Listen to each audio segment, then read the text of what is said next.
This is a story about a young girl in Houston, Texas, Ivory Smith, Ivory Giselle Smith.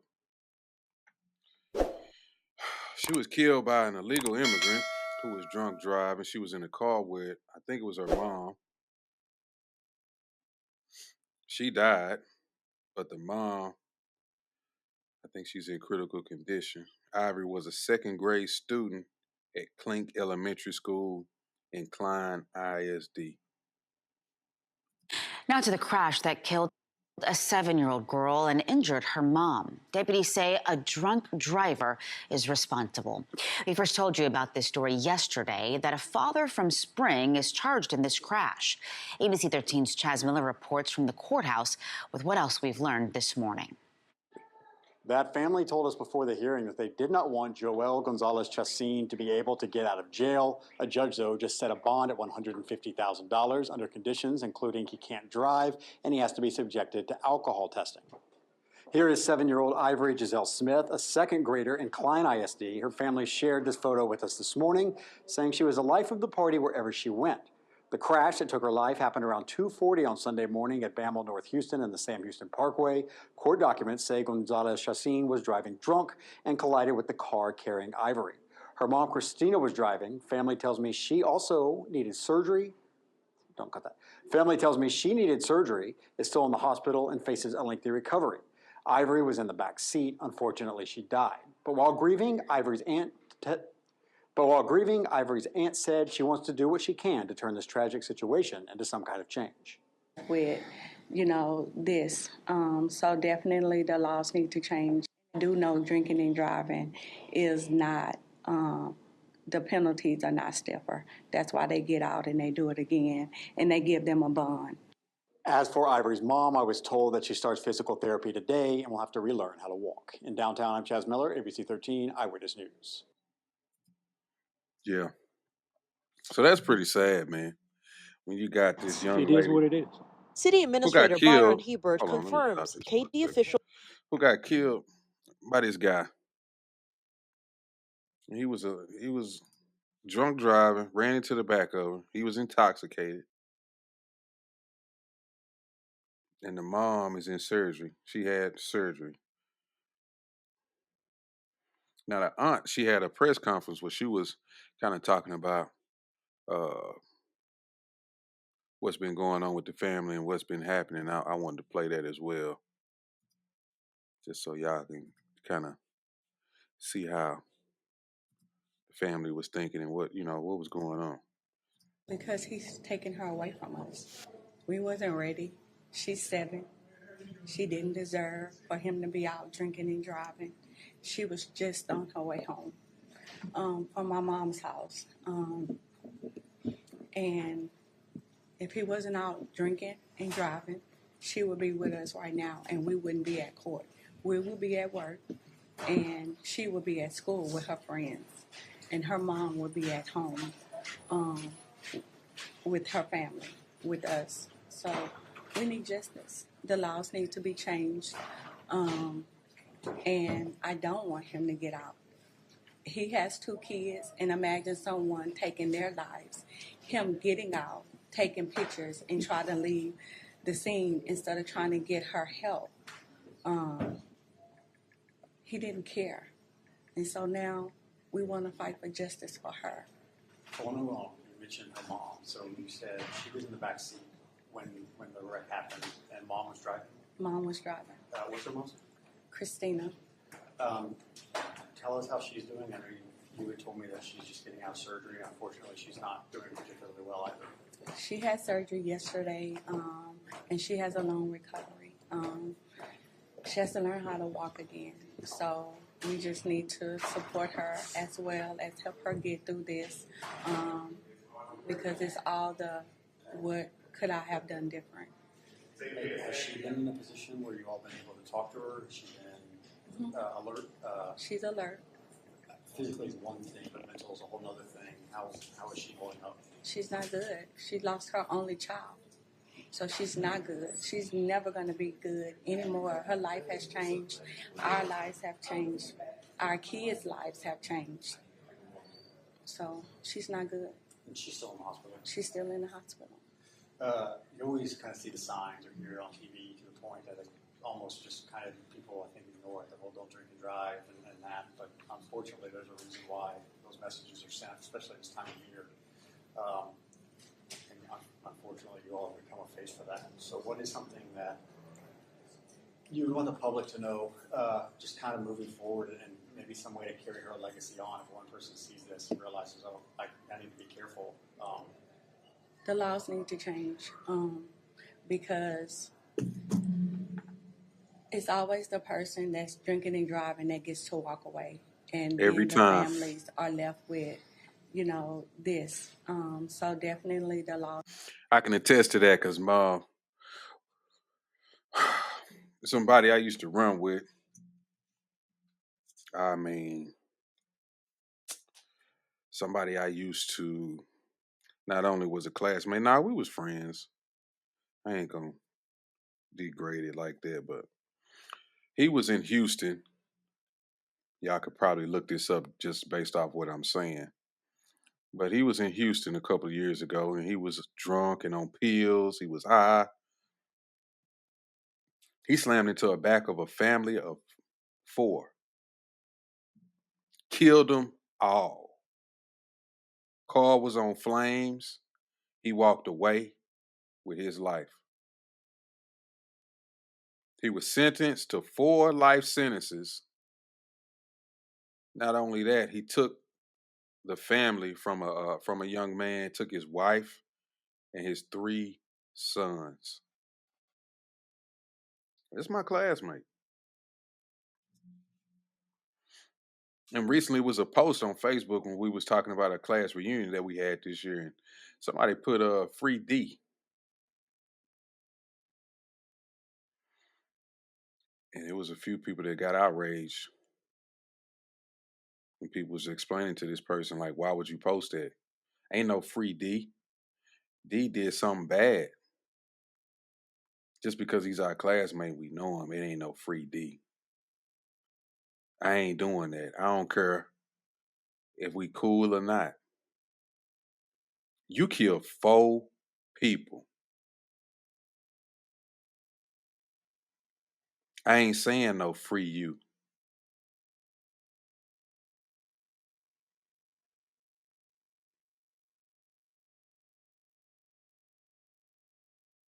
See, too many niggas be on that too. I still know people who be saying that free D. I ain't got nothing against D. I ain't mad at him. I wish him the best, but it ain't no free D.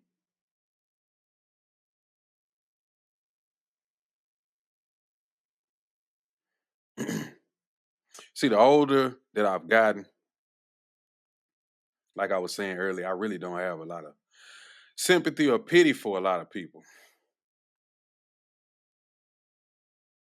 See, in this world, what I really realized is you kind of gotta be cutthroat.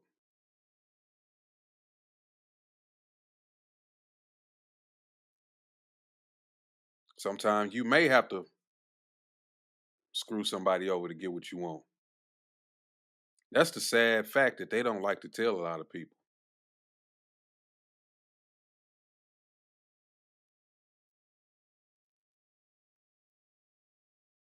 Sometimes you may have to do something that you really don't want to do to get what you want.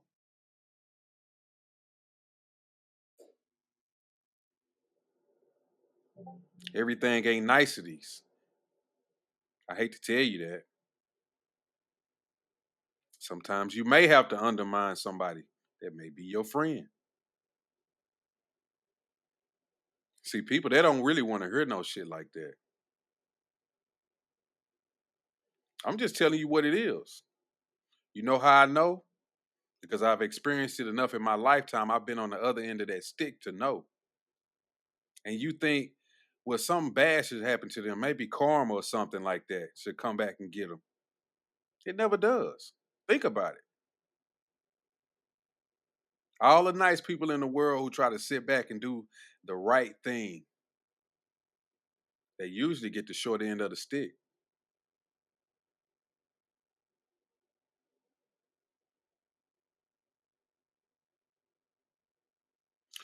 For example, I'm gonna talk about this. I grew up in the church. My dad is a deacon right now. I don't really go to church no more. No, I don't go to church. I ain't gonna say I don't really. I don't. I haven't been to church in years and don't plan on going. I see people go to church every day,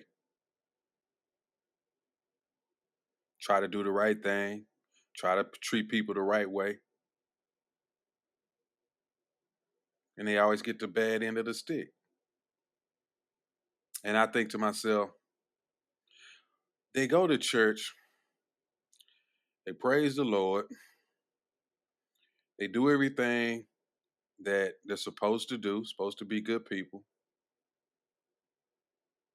Then they usually end up dying of cancer in the worst way. Or they barely scraping by in the worst way. And trying to reconcile with that fact, you know what they say? This is what the Lord wanted for me. Well, why is it that you always got to get the raw end of the deal? You done everything this man wants you to do, and you getting a bare minimum. No, I'm just happy the Lord just took care of my bills. I barely paid him this month, but he took care of my bills. I ain't got no extra money, but I'm okay. While other people who do bad shit, screw people over, kill people, steal, and I'm not telling you to do this, but those people usually get to enjoy life. They die peacefully. You see it every day. You see it every day. And that's what I'm saying. Sometimes you got to be a little cutthroat. Sometimes you got to take advantage of some people just to get what you want.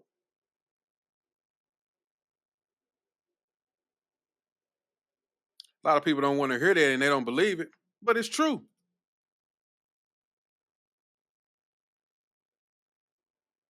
Yep. See, you know what I'm talking about. You do everything right and still get the short end of the stick. I see it every day. And my folks still try to get me to go to church. And I don't got nothing against them, but I tell them I can't do it.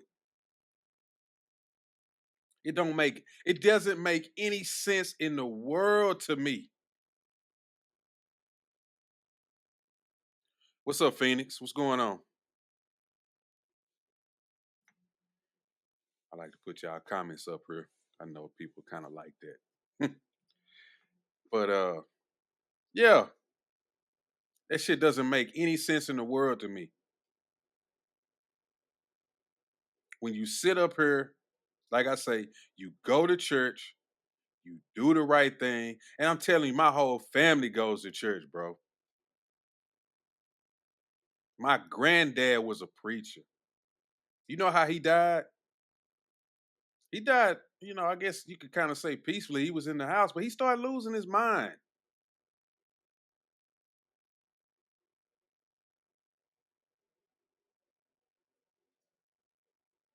Good dude. I don't remember my grandpa ever giving me a whooping. I just knew not to do wrong shit. He was always nice to me.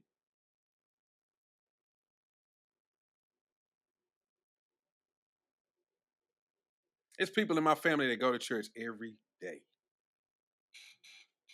And a lot of them got cancer right now. Chemotherapies, taking medications, barely getting by, asking people for money, can't pay their bills. And they still sit up here and, well, the Lord, He's just taking care of me. At some point, I feel like it's on you to do what you got to do, period. Now, I hate to say it, but it just seemed like that guy in the sky, it ain't working out. Or if he is, he being very picky and choosy who he helping out. Because damn sure he ain't helping the folks who's supposed to be doing stuff for him. And he wants you to do his will. Because that's the thing. You got to do his will. Everybody have their own life, but you got to do his will. And the people who do his will get nothing. And the people who don't do his will, who do the total opposite of what he wants, they get everything. It doesn't make sense. You waiting on something in the sky that you not finna get. They done tricked a lot of our people to wait until your ass is gone. And you done failed for it. And I know somebody gonna get mad at me for saying that. It's gonna be people in my family that's gonna get mad at me for saying it, but I don't care. I've seen it with my own eyes. I know what I'm looking at. You can't tell me what I'm not seeing. And they still gonna try to, man, you shouldn't have said that, man. The Lord gonna get you. How he gonna get me? He already done got you. You got a leg missing. You an amputee.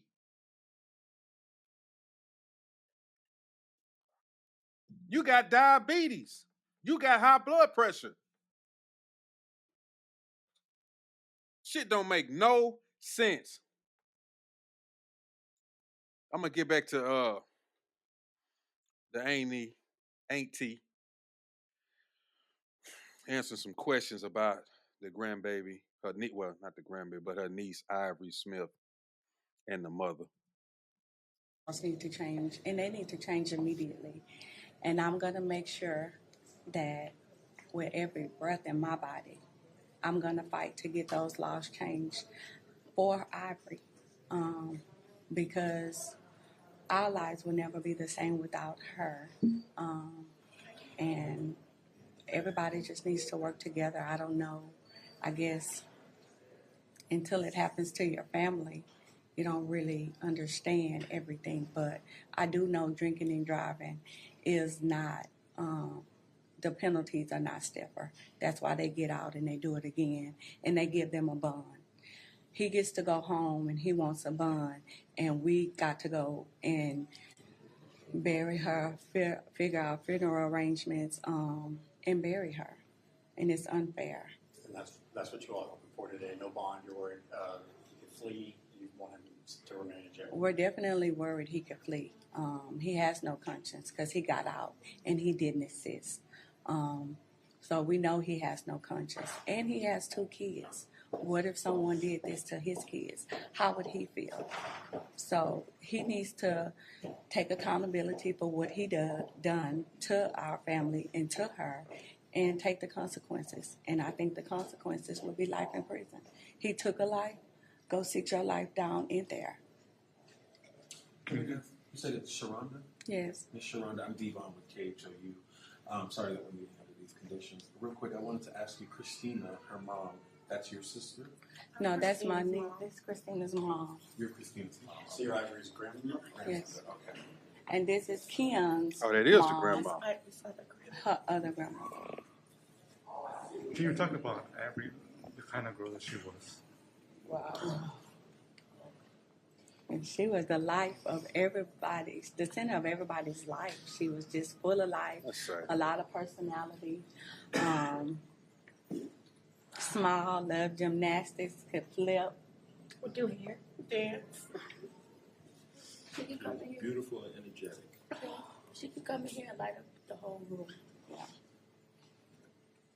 And y'all were all just together Thursday? Yes. Yeah. And Ivory lives with me. And your daughter, house, and you've got her, obviously the loss of her, but also your daughter badly injured. Can't imagine.